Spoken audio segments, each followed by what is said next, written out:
Hey guys, welcome to this quick take episode. We're so excited to have you here with us. In the past, these quick take episodes actually were only available to those who financially supported the show through Apple subscriptions and Patreon. But due to popular demand, we have decided to shake up the perks for our supporters and will be releasing these quick takes on Saturdays to everyone, giving you all some extra free content that was previously unavailable to the public. And these quick takes are a little more laid back, and they're hosted by just one of us. So sit back, relax, and enjoy this quick take episode. Shazam! Boom!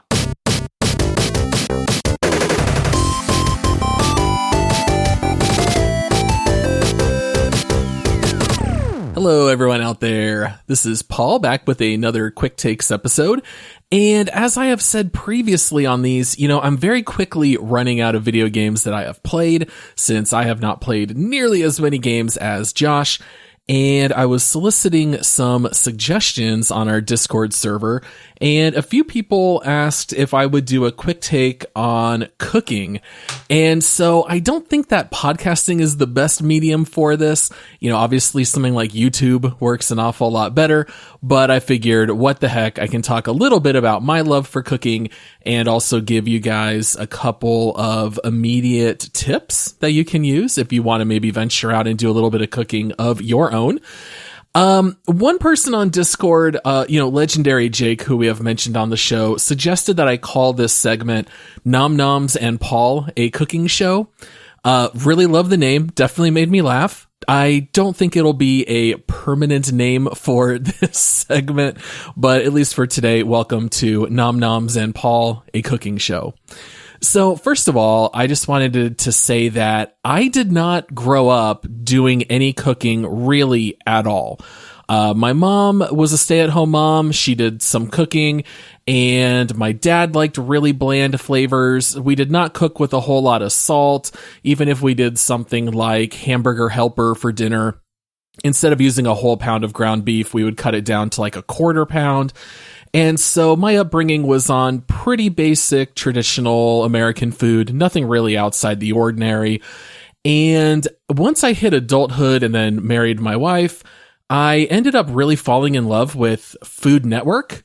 And I just started watching a ton of cooking shows on cable and then kind of just started teaching myself how to cook. And over the last few years, it's actually become one of my most favorite hobbies. I love to eat. I love to cook. My background is in chemistry, and I feel like it just really led into my passion for baking and cooking and all things like that. Now, if you're listening to the show and you haven't really done a whole lot of cooking, one thing that I would suggest to start out with is messing around making some homemade macaroni and cheese. Now, the best thing about mac and cheese, it is incredibly simple. It is incredibly cheap. And you really can't screw it up. I mean, as long as you've got some melted cheese and you're throwing it on pasta, honestly, it really cannot be bad. And it's incredibly forgiving. You can also play around with it as much as you want. You can add things to your heart's desire, make it any way that you'd like, and it's going to come out great. So I'm not going to give you guys an exact recipe, but I'll tell you how most homemade mac and cheese works, and then you can play around with it. Maybe even just Google and find a recipe and work off of that. Now, there's two main ways that most people will make their homemade mac and cheese. One of them is going to be by using flour to thicken the cheese sauce. And then there's another method, which is normally called like using a double cream, where you basically boil cream down until it's so thick that it'll be thick enough for a sauce. I actually am not a fan of the double cream method. I remember I had tried a recipe from Iron Chef Michael Simon, and it tastes great, turns out fine. I just prefer the other method, which I think is more popular anyway. So with a basic mac and cheese recipe, really all you need is some source of fat, which is probably going to be butter for most people. If you save things like bacon fat, you can use something like that. But you really just need butter, flour, milk or cream, a couple of cheeses, and pasta. I mean, that's honestly all that you need. So what you do in the beginning is you're going to mix equal amounts of flour and a fat, like butter, and you are going to cook that over medium heat. And this is called a roux, which is spelled R-O-U-X.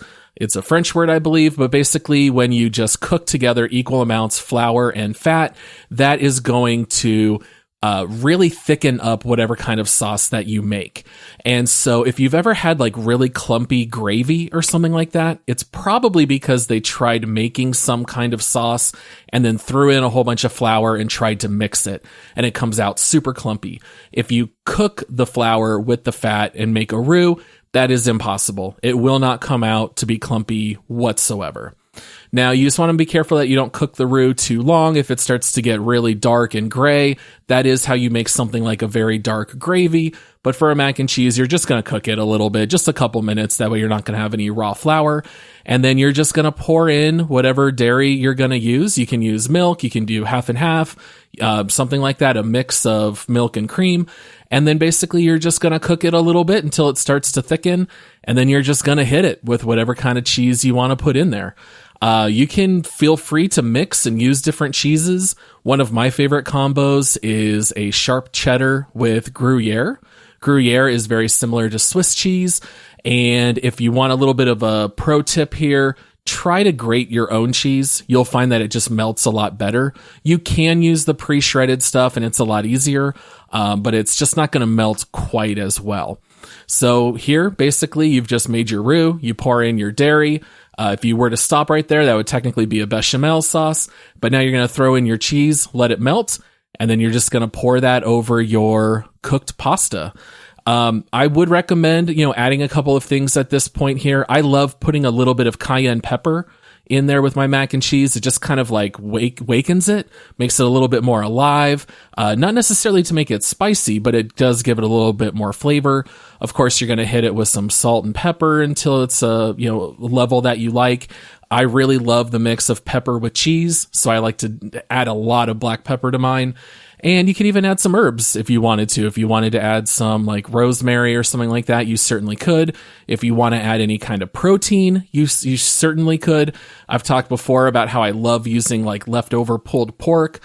I'll just toss that in with the mac and cheese, and you've got a very easy dinner that is actually going to be quite delicious just using something that was left over. So, this is where you just get to play around. I think this is a great way to start cooking if you have no experience whatsoever. And then also, don't be afraid to cook the same dish a few times and just play around with it a little bit. Either try different mixes of cheeses, try using cream instead of milk, and just kind of figuring out what you like. And it's mac and cheese. I mean, come on. You really can't go wrong. Anyone's going to love it. And you can even use this kind of sauce for other things. It doesn't have to be mac and cheese. You can pour it over broccoli or cauliflower or something like that. So I think that's a great way to get started. If you've literally never cooked anything before, I would Google a recipe and start off there just as a jumping point.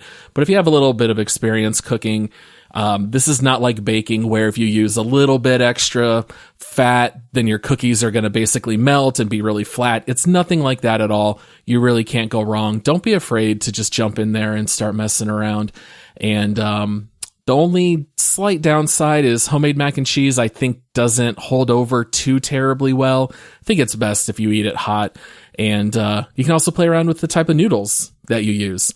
Macaroni is classic, but if you want to mess around and try using shells, that's pretty classic as well. You can go for penny pasta, whatever you want to use, and it's going to be just great. So anyway, not sure if we'll do any more cooking ones here, but this one was at the request of Jake, AceofShame, and Dr. Good Guy. So hopefully you guys can learn something here and improve your cooking. All right, guys, happy gaming. We'll see you next time.